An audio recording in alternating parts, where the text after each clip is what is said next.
Okay guys, so the next problem natin is a rephrase part na naman. So it's like 12 is what percent of 28? So if you can see this problem, ang hinahanap dito guys is the percentage. 12 will be our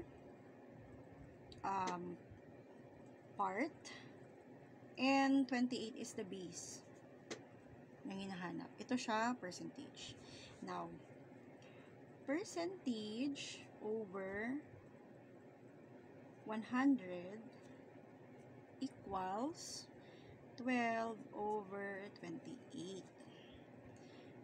Para ma-multiply natin siya, ang gagawin lang naman natin, babalik na rin natin si 100 over percent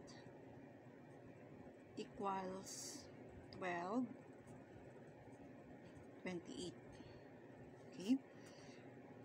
100 times 12 equals 1,200 over 28%. Now, at this side, I tried to do the manual division at hindi siya tumitigil. So, meron parang remainder siya palagi. So, dahil hanggang 3 at least makatatlo tayo na decimal places, diba? So, it's 42.857. So, ang gagawin natin guys, i-round off na lang natin. 42.86%. Yan ang sagot. So, let's check yung solution sa kabila.